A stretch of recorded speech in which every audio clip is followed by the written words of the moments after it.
Caterina, profesora de música y de nacionalidad sueca, arrastró a su esposo Alexei a vivir a Estocolmo. Vivían a las afueras de la capital, en una pequeña urbanización cercana al Instituto Tecnológico. Ellos en el día a día hablaban en inglés, aunque nunca olvidaron el ruso. La familia solo veía los informativos de la televisión y su afición era la lectura, la música y el deporte. Los padres de Alexei los visitaban todos los años para verlos y reunirse con los padres de Caterina. Era una familia feliz, unida por verdaderos lazos de amor. En una visita al mercado del libro usado de Estocolmo, Alexei compró un libro deslucido y viejo, titulado Todos al campo, cuyo autor era Jean-Baptiste Cardozo.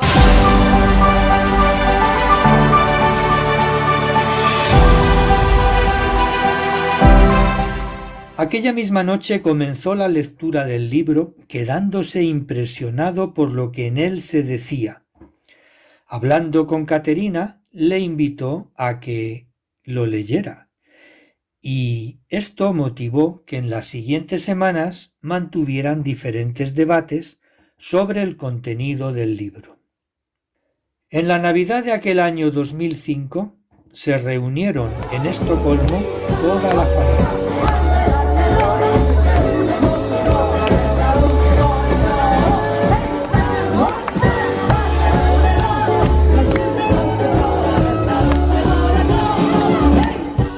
Aquella noche, Alexei no pudo dormir bien. Quizás fuera por la adrenalina que todavía bullía en su cabeza después de la fiesta.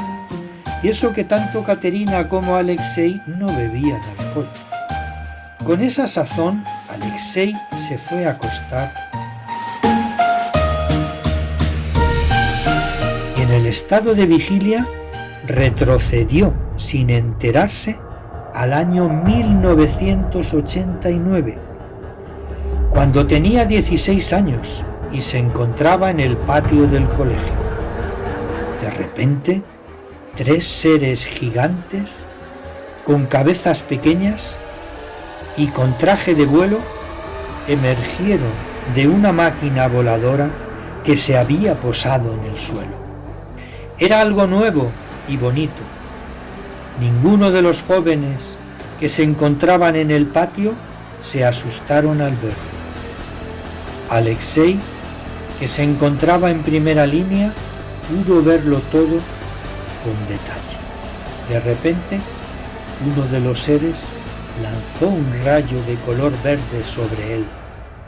Al instante, éste se vio dentro de una estancia luminosa donde había varios seres moviéndose entre paneles luminosos.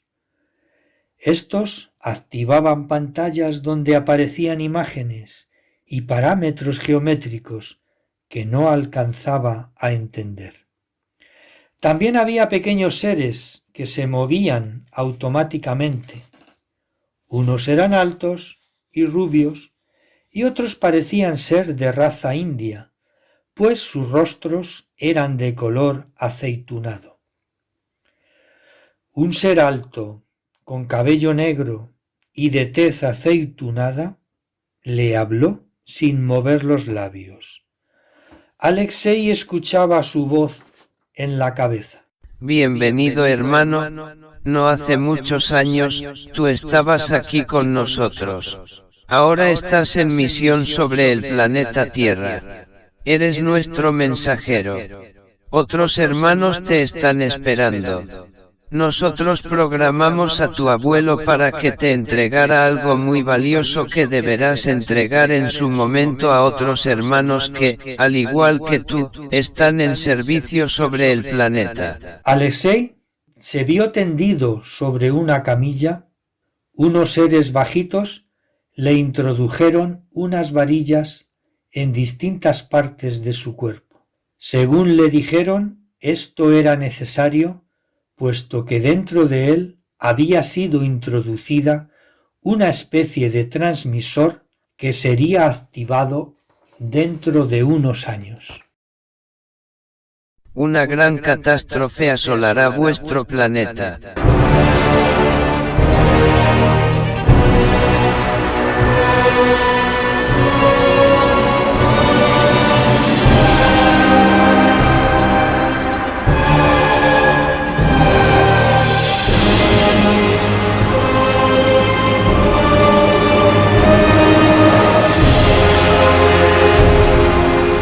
Nosotros os ayudaremos, pero es necesario que nuestros hermanos en misión se junten en el templo de las 72 puertas para recibirnos. Tú serás el emisario. Y estas palabras iban acompañadas de varias imágenes de seres humanos. Uno de ellos quedó grabado en su mente. Alexei se despertó de repente con un sentimiento de tristeza por haber perdido a seres queridos. Abrió los ojos mirando al despertador luminoso. Eran las 3:33 de la madrugada. Se levantó y se acercó a la ventana, donde permaneció durante varios minutos mirando al cielo.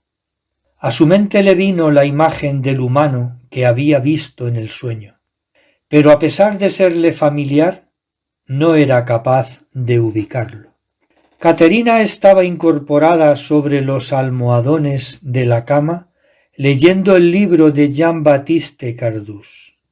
Alexei levantó la vista para mirarla, y su mirada se fijó en la cubierta posterior del libro, donde aparecía impresa la cara del autor.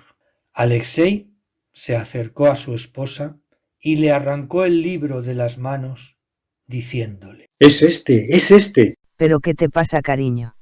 Kate, tenemos que encontrar a ese hombre. Lo he visto en sueños y nos está esperando.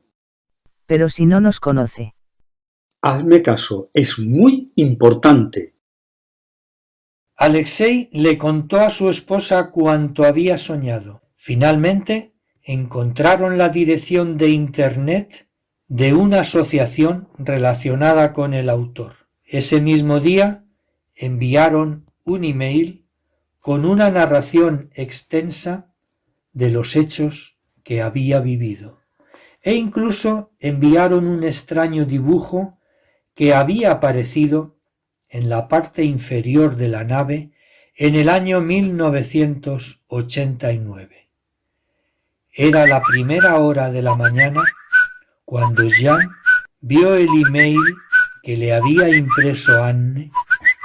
Jean dejó el café sobre la mesa mientras leía y releía el email. Finalmente dijo: Querida familia, tenemos el último hermano que faltaba. ¿El 72? Sí, tal y como nos dijo Yared hace años, se ha cumplido la profecía. Ahora comienza el tiempo de la revelación. Agne, necesitamos hablar con este hombre. Preparar una videollamada para hablar con él. Tengo la seguridad que este tal Alexei Popov nos lo envían los hermanos superiores, tal y como nos adelantó Romeo. Faltan unos días para que entren Saturno y Neptuno en Aries, y precisamente ahora llega esta señal. No hubo que esforzarse mucho. Ambas partes estaban esperando desde hacía muchos años las respuestas que acallaran su sentimiento de estar incompletos. Anne estableció un canal seguro y encriptado para la videollamada y sincronizó a la misma hora una sala virtual con 72 ventanas simultáneas. Cuando Alexei y Kate accedieron a la sala, quedaron anonadados.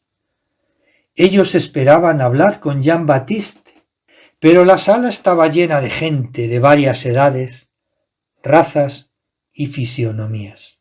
Bienvenido, Alexei Popov, y a tu bella esposa. Soy Jean-Baptiste Cardús. Todos estos que ahora ves te saludan de igual manera. Son mis hermanos espirituales. Somos los hijos del sol. Te damos las gracias por darnos acceso y permitirnos contactar contigo. No esperábamos tanta gente y nos produce un poco de desasosiego ver a tanta gente. Nunca hasta hoy, en más de 3000 años, se habían juntado los 72 hijos del sol. Yo no soy sino uno más de una conciencia que nos une a nosotros y a nuestros hermanos de las estrellas. Tú, Alexei, eres de los nuestros. Te ruego relates tu historia a la asamblea. Alexei habló durante 1 hora entera. Lloró sin querer cuando habló de su abuelo Fiodor y volvió a emocionarse cuando rememoró su rapto por parte de los seres de las estrellas en 1989. Todos estaban en silencio y algunos se contagiaron de la emoción de Alexei. Según nuestro Consejo de Visiones, creemos que estamos viviendo el Apocalipsis, es decir, el comienzo de una nueva era.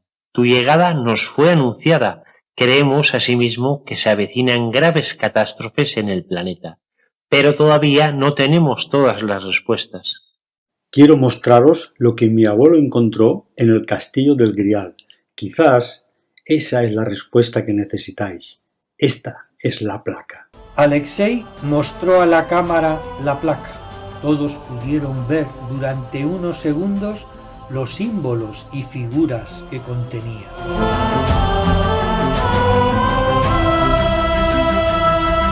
Ellos me dijeron que yo era el mensajero del Grial. Mi abuelo Fiodor siempre me dijo que el Grial era esta placa y los alienígenas que me llevaron me mostraron tu cara, Jean. Por tanto, debo entregársela a usted, pues así mi abuelo descansará en paz. Romeo, el astrólogo, interrumpió el diálogo. ¿Podrías poner la placa más cerca de la cámara? Alexei puso la placa a escasos centímetros del dispositivo. Perdonad que interrumpa, pero ¿podrías decirme cuántos puntos metálicos tiene distribuidos por la superficie? Mi abuelo me dijo que son 72 puntos. También está dibujada la figura del dios Atum, con la llave de la vida y la constelación de Orión. También me dijo que uno de los dibujos representa una especie de conexión con los dioses. Pero yo no tengo la sabiduría de mi abuelo. Pues hermanos, me puedo equivocar, pero a mí me da la impresión que esto no es una representación más o menos ornamental, entre otras cosas porque los egipcios no conocían la disposición teórica de las 72 puertas del universo. Esto fue revelado, e incluso Claudio Ptolomeo, astrónomo, astrólogo, químico, geógrafo y matemático griego que vivió en el siglo I, no conocía la precesión de los equinoccios, es decir, que cada 72 años la estrella que se ve al fondo de la cúpula celeste ya no está en el mismo sitio, sino que ha avanzado un grado. Si 72 años lo multiplicáis por 30 grados que tiene cada signo, tendremos 2160 años, que tarda en pasar una era. Y por 12 signos tendríamos casi 26.000 años, que es un año platónico. Estos conceptos no los conocían los egipcios, por tanto esa placa no puede ser sino hecha por seres que conocían estos conceptos o podían observar los movimientos desde fuera de nuestro sistema solar. Además, la disposición de los puntos me sugiere algo como hipótesis, que esta placa en realidad es un circuito impreso, incluso podría estar hecha con la idea del desdoblamiento cuántico, o lo que es lo mismo, tiene que existir otra igual en las estrellas.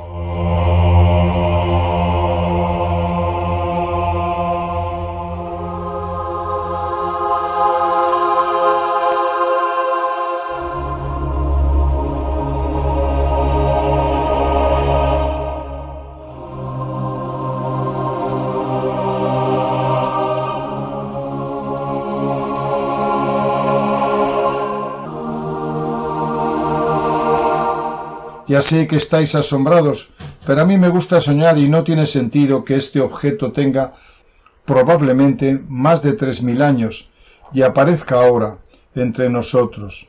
Si estudiáis el número paradójico de casualidades, salen cifras inmensas. En definitiva, yo no quiero aburriros, me parece algo sensacional que por supuesto nos gustaría aplicar a nuestras investigaciones de radiofrecuencia. Marco, el hermano de las soluciones prácticas, tomó la palabra. Mira, Alexis, nuestra propuesta es la siguiente. Te ofertamos trabajar con nosotros. Es decir, te invitamos a que vengas a Jujuy y formes parte de esta comunidad. Podemos ofertarte, tanto a ti como a tu esposa, mejores condiciones laborales de las que ahora tenéis. Alexei y Kate se miraron por un momento. No era necesario debatirlo. Ellos estaban designados por su destino a ocupar su puesto entre los hijos del sol. Sería para nosotros un honor. Faltan pocas semanas para que entre Saturno y Neptuno en Aries en enero de este próximo 2026. Tenemos razones para pensar que nos enfrentamos a momentos traumáticos para toda la raza humana. Han sido varios los avisos que hemos recibido por muchos de nosotros en el Consejo de Visiones. Mi pregunta es la siguiente: ¿podéis estar aquí en una semana? Tan solo necesitáis traer con vosotros los recuerdos. Nosotros os proveeremos de lo necesario para vivir aquí con una buena calidad de vida. No tenemos casa en propiedad. Vivimos de alquiler y lo que poseemos es emocional y cabe mejor en nuestro corazón que en ninguna maleta. Nuestra familia no lo entenderá, pero sentimos, como bien dices Jan, que es nuestro destino. Ok, bienvenidos hermanos. Agne arreglará todo para enviaros un avión particular a Estocolmo. Si queréis traer a vuestra familia, no hay problema. Bueno, hermanos, a mi entender estamos en momentos muy complejos. Si alguno de vosotros tiene alguna objeción, es bueno que lo exponga ahora. Todos guardaron silencio aceptando lo que Jan había dicho. Anne tomó la palabra. A partir de ahora, estad en todo momento disponibles. Dejad el contacto abierto y, como siempre, comunicad por el canal seguro cualquier incidencia. Os informaremos, como siempre. No tenían datos objetivos sobre la situación caótica que estaba a punto de producirse, pero en el inconsciente colectivo y en el Consejo de Visiones se habían recibido señales claras de que algo se iba a precipitar en el año que comenzaba, o como máximo en los 2 próximos años. Los hermanos de Jujuy no tenían miedo, eran seres libres, pero tenían hijos y una empatía emocional por cualquier ser vivo de la creación. Tal y como se había previsto, una semana después vino Alexei, Katerina y su pequeño y aterrizaban en Jujuy.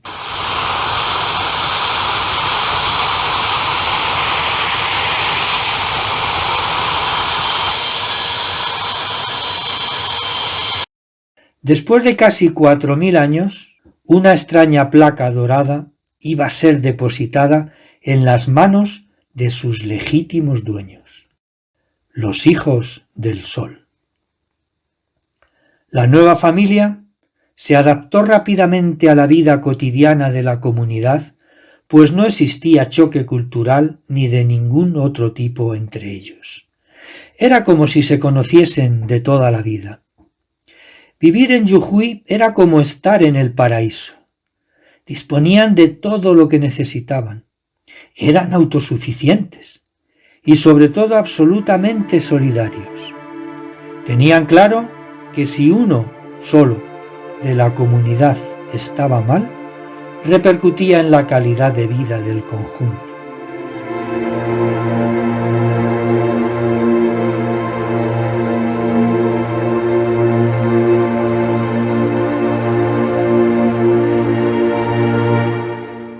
Había limpieza, orden y entusiasmo por progresar y mejorar cada día en la convivencia. Alexei y Kate enseguida asumieron que en la comunidad no se mataba animal alguno y por tanto no se comía ni carne ni pescado. Pero la variedad y calidad de la comida que se consumía era extraordinaria. Los huevos, la leche era de cabra y de oveja, y la miel siempre estaba presente. El estiércol de los animales se empleaba para abono del huerto. Y aunque las empresas del grupo poseían millones de toneladas de grano, la comunidad sembraba sus propias semillas. Pues trabajar la tierra era amarla y sentir la ley natural. Alexei y su esposa atendían el dispensario médico, que estaba dotado de un quirófano con toda la tecnología moderna del momento. Cada casa normalmente producía unos 7.000 kilovatios al día y la central comunitaria centuplicaba esta cifra. Salman realizó varios vuelos para traer la última tecnología y ponerla a disposición del grupo. Desde Canadá trasladó a 2 ingenieros de la empresa que estaban desarrollando con éxito las primeras computadoras cuánticas. El grupo de astrofísicos, informáticos e ingenieros era sin lugar a dudas el más avanzado que se podía reunir en ese momento. Los ingenieros venidos de Canadá aplicaron sensores ultrasensibles a la placa, aplicando un haz de protones distribuidos con varias frecuencias a través de los 72 puntos que contenía la placa. Comprobaron que efectivamente aquello era un transmisor inteligente, diseñado sin duda por una inteligencia superior. El grupo redirigió la emisión de radiofrecuencia captada en el universo a través de la placa y se comprobó que había un dictado intelectual a través del sonido que se plasmó informáticamente en un simulador o lector convencional, tanto en sonido como en ondas y gráficos vectoriales. El objetivo era emitir, con todas las variantes posibles, una llamada al espacio, y para ello se diseñó un lenguaje binario, una simple y rotunda comunicación. Somos los hijos del Sol, llamando a nuestros hermanos estelares. Junto a esta frase iba un paquete de información con una imagen de la posición de nuestro planeta en la galaxia y datos de nuestro ADN. Durante una semana, haciendo turnos de noche, el equipo emitió constantemente el mensaje. Lo que ocurrió a partir del 6º día fue asombroso. En la vertical de la comunidad se formaba una especie de pasillo luminoso de color violeta, que durante la noche iluminaba toda la zona. Era una especie de niebla parecida a la que se forma en las auroras boreales, pero más localizada, como si fuese un cono uniforme que venía desde el fondo de las estrellas. El espectáculo era alucinante, y todos los hermanos se pasaban horas mirando las estrellas. El mensaje llegó. La radiofrecuencia procedía de la M42 de la constelación del Cazador. Era fácil interpretarlo porque venía en clave numérica. 21/2/26/33/08.2/ 68/40/46.3/ 3/33. Abrazo.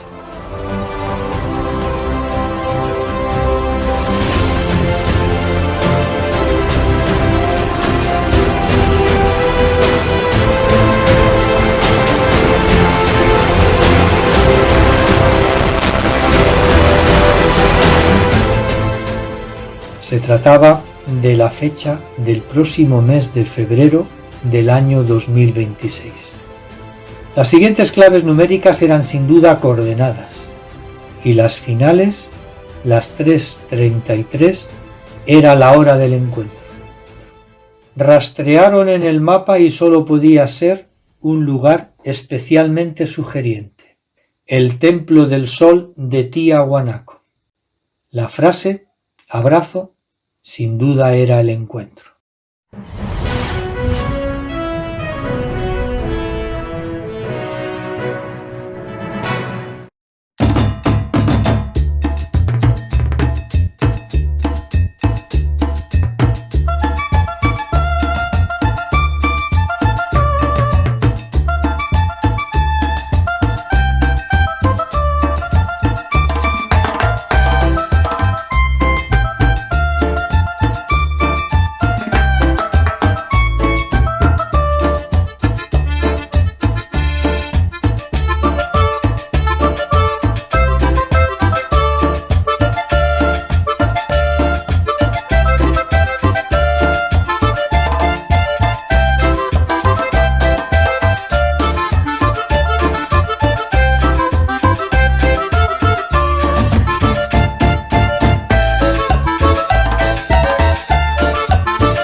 Se armó un gran revuelo en el grupo de investigación. Carreras, lágrimas y gritos se veían y escuchaban diciendo: ¡Hermanos, hermanos! ¡Lo hemos conseguido! ¿Qué demonios está pasando? ¿Estáis locos? Lo hemos conseguido. Hemos contactado.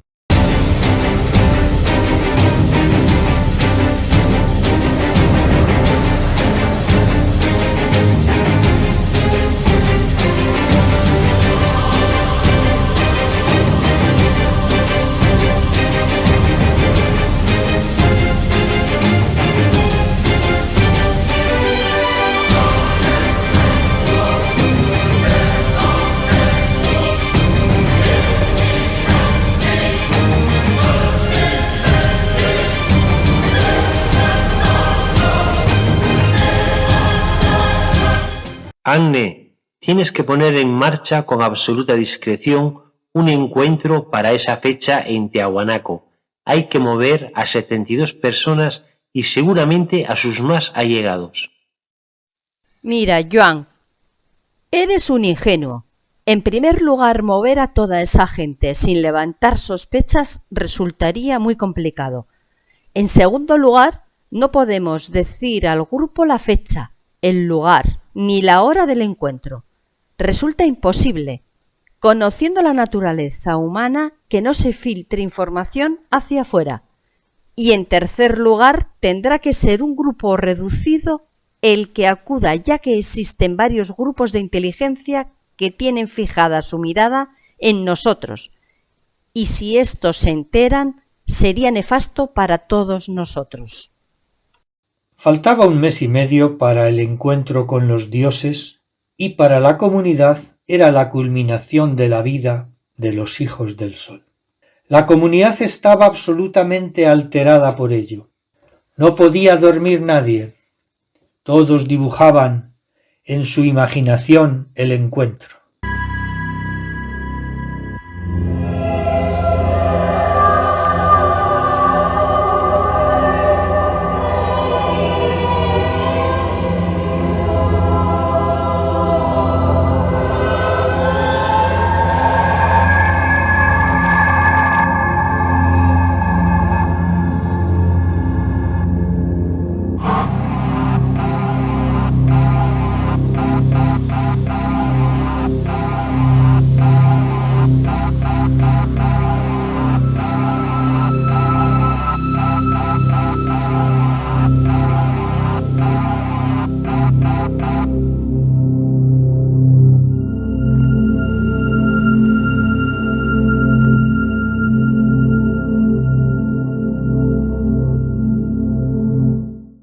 Era algo inusitado.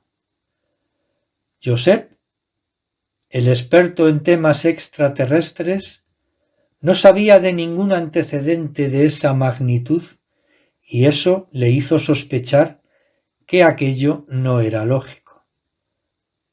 Jan pidió a Romeo y a su grupo que de momento no comunicaran los datos del encuentro.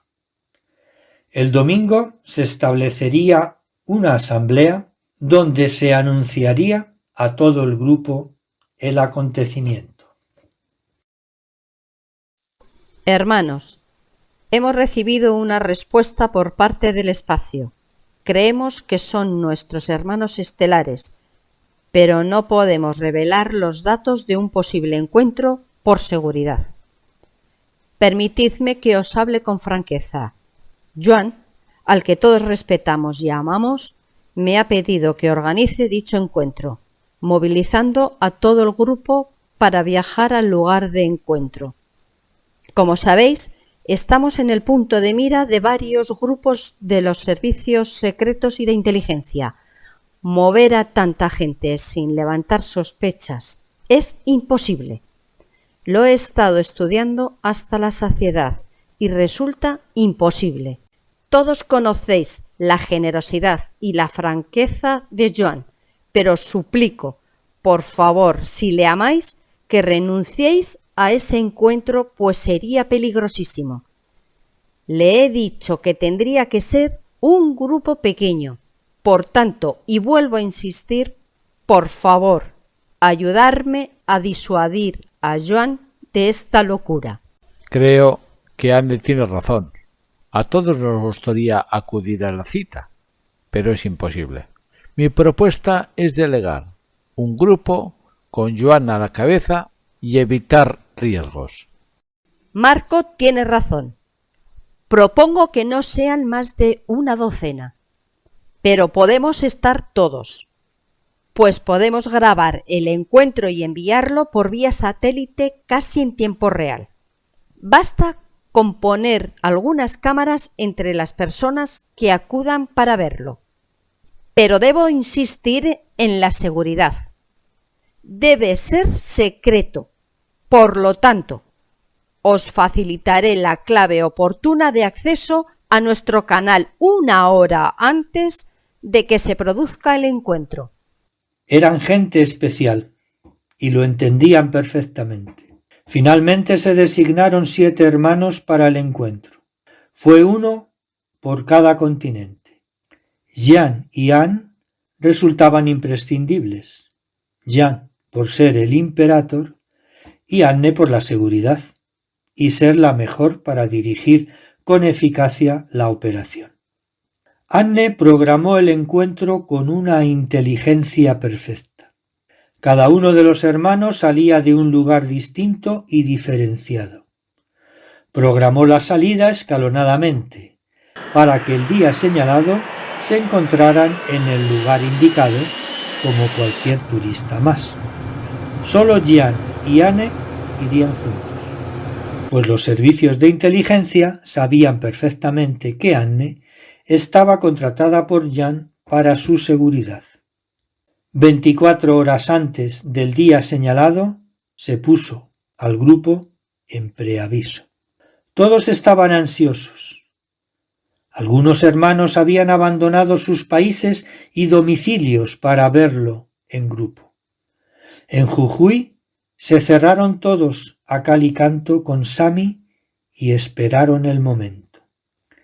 Jan y Anne llegaron 3 días antes y recorrieron las zonas próximas al templo.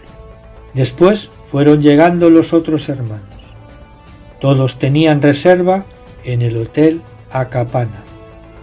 El encuentro estaba programado para las 3:33 de la madrugada.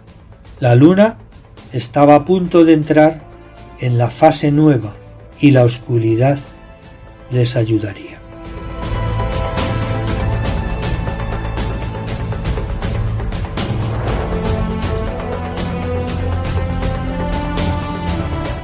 Durante el día las ruinas estaban vigiladas, pero a esa hora de la madrugada no había problemas, puesto que se contaba con que el guarda estaría dormido.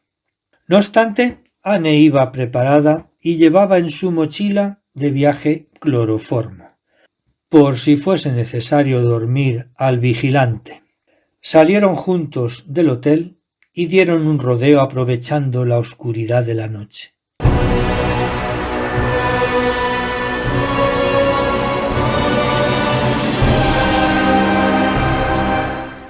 A la hora señalada todos estaban frente al templo. Hacía frío y se agruparon como una piña para aliviarse. Todos esperaban algún espectáculo de luz y se tumbaron en las losas de piedra mirando a las estrellas. No se produjo ningún resplandor. Una mancha mercurial se dibujó en el horizonte. Se iba haciendo más grande, pero con una luz opaca.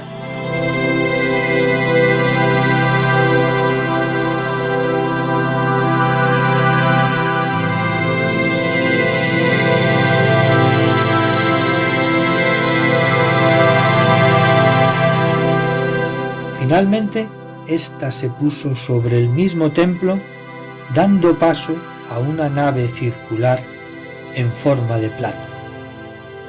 Se calculó que tendría unos 50 metros de diámetro. Alrededor del grupo se fue formando una neblina blanquecina que hizo que en escasos segundos dejaran de notar el frío de la noche. De repente, los 7 hijos del sol se vieron en una sala luminosa. Frente a ellos había unos seres altos, imponentes. Tenían el pelo rubio, con ligeras ondulaciones que les llegaba hasta los hombros. Vestían un buzo azul ajustado a su cuerpo delgado. Emanaban belleza y un inmenso sentimiento de amor que se alojó en el interior de los hijos del sol. Jan y el resto del grupo sintieron la voz de aquellas entidades en su cerebro al unísono. Estos seres no movieron los labios en ningún momento. Curiosamente, las cámaras que informaba al resto de los hermanos no dejaron de funcionar. En Jujuy y en el resto de los lugares programados para seguir el encuentro de los 7 testigos, lo pudieron ver en primer plano y sin ningún tipo de interferencias. Bienvenidos hermanos. Todos estamos en misión. Nosotros también somos hijos del sol. Valoramos y reconocemos vuestro esfuerzo en la creación de una conciencia colectiva de la raza humana, basada en el conocimiento y en el amor. Esta nave procede del futuro. Hemos entrado en su tiempo mediante lo que ustedes llaman agujero de gusano. Somos miles de entidades de diversas civilizaciones que servimos el plan de la suprema inteligencia. Interpretamos y servimos la inteligencia del Consejo de los 9. Estamos diseñando, en colaboración con otros hermanos de la misma conciencia, un plan de evacuación para salvar un soporte vital que les permita vivir en el futuro. En breve tendrán que enfrentarse a cambios traumáticos y catastróficos. En esta ocasión no podemos pararlos, puesto que es un proceso de adaptación del planeta entero para adquirir una nueva vibración más elevada. Van ustedes a cambiar de traje y ese cambio generará traumas inevitables. Llevamos años seleccionando de entre los suyos gente joven que reúnan las condiciones idóneas para enfrentar el nuevo tiempo, que sus profecías citan en sus libros sagrados.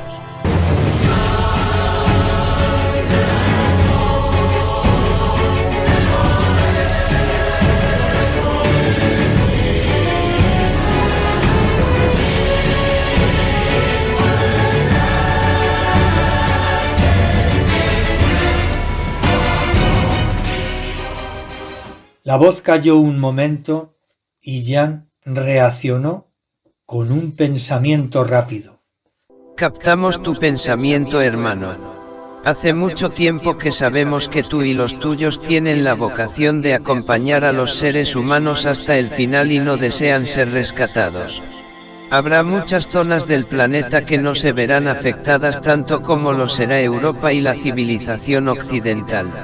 Estos seres necesitarán un guía espiritual renovado y exento de dogmatismos, manipulación y mentiras. Serán sus hijos y otros tantos jóvenes que deben ser preservados. Ustedes son almas nobles, que juraron hace milenios servir incondicionalmente este plan de conciencia. Nosotros estamos unidos a sus pensamientos, sus miedos y sus emociones. Basta con que miren dentro de sí mismos para encontrarlos. Todos los servidores de este plan vibramos en el mismo latido. No deseamos que sufran y que se expongan a un dolor inútil. A ustedes les toca ahora servir abajo, pero a lo largo de miles de años, ustedes estuvieron aquí y nosotros, ¿dónde están ustedes ahora? Somos espíritus que tomamos cuerpo para servir en todas las estancias celestes el plan de la suprema inteligencia. Somos inmortales y ustedes aceptan su destino sin miedo a la muerte, porque la muerte no existe, ni aún deseándolo. Nosotros guiaremos sus pasos para desplazarse a las zonas adecuadas. Y les recuerdo, queridos hermanos, que su sentimiento de abandono y de separación que tienen hacia nosotros, lo tenemos igualmente nosotros. Somos una familia con lazos de amor eternos, que sufrimos las ausencias de los que se ausentan temporalmente para servir en cualquier ángulo de la galaxia. La asamblea de los hermanos, en la distancia, recibía imágenes permanentemente con medio minuto de demora, pero estaban ansiosos por saber lo que se estaba hablando. Los 7 hermanos lloraban desconsoladamente cuando se vieron espontáneamente en tierra, pegados a las losetas del templo solar de las 72 puertas de Tiahuanaco. Nadie se movía. La nave estuvo todavía un rato gravitando sobre las ruinas del templo. Luego se fue apagando hasta que la negrura de la noche invadió todo el contorno. Estaban redimensionados.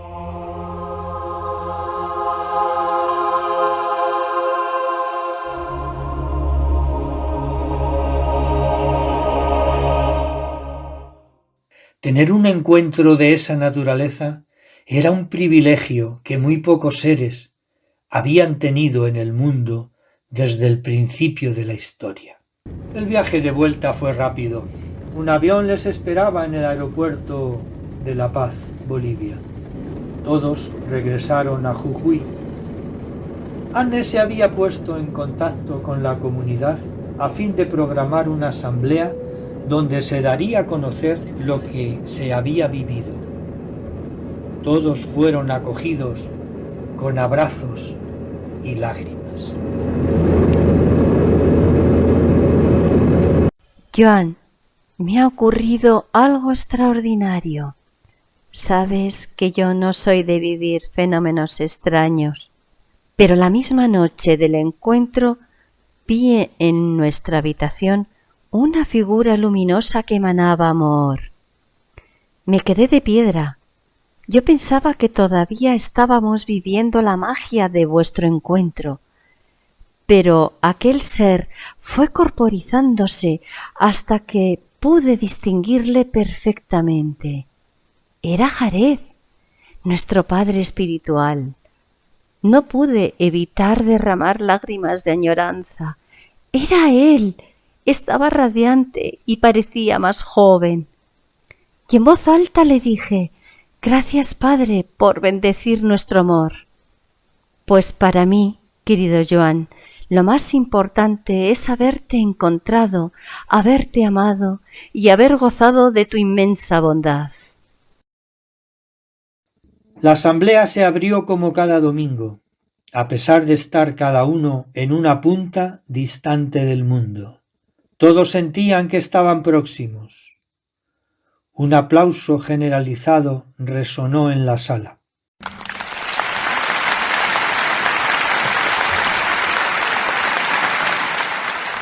Cada uno de los 7 testigos narró su experiencia. Curiosamente, aunque todos habían estado en el mismo lugar, en el mismo tiempo y de la misma forma, cada uno lo había vivido de distinto modo. Todos recibieron el mensaje, pero cada uno lo interpretó de acuerdo a su percepción personal. Bien, hermanos, sé que no escuchasteis lo que nuestros hermanos estelares nos dijeron, pero como veis, todos los que allí estuvimos coincidimos en algo que quedó grabado de forma nítida.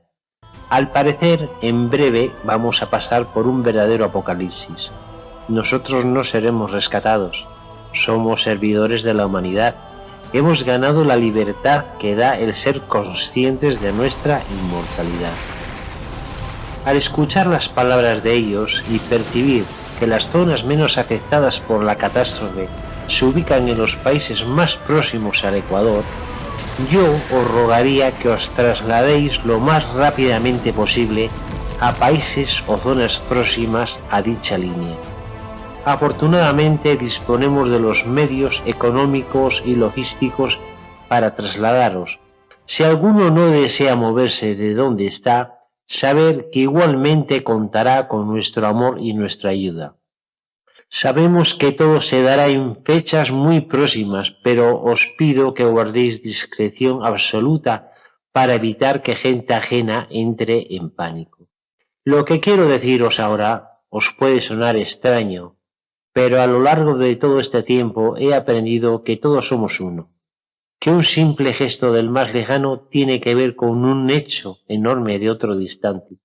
Como dice la paradoja cuántica, el simple aleteo de una mariposa puede causar un terremoto. Me refiero a mi padre. Yo no lo entendí. Fueron los 2 últimos años de su vida cuando realmente le conocí de verdad. Mi padre fue una pieza clave, a pesar de que él no entendía ni un ápice de esoterismo. Por otra parte, Jarez o Salima aparecieron en el momento justo para poner otro eslabón en esta cadena vital donde está convocada cada partícula del universo. Quiero deciros que finalmente he comprendido que Dios es el amor incondicional a la vida, Dios es amor infinito, Dios es bondad e inteligencia y no puede prescindir de nadie ni de nada. Gracias, queridos hermanos, os quiero y os doy gracias por vuestro cariño.